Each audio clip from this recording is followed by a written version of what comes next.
Hello guys, in today's video I will be showing you how to fix Uno green screen problem. So the answer is easy, just go to the settings and then scroll down to the apps section and then go to the search and search Uno and then go to the storage, and here you will find this clear cache option. Click on it.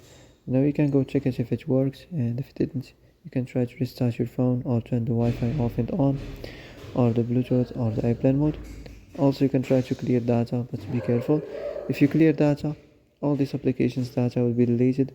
This includes all files, the settings, the accounts, the databases, etc. So be careful if you want to clear your data.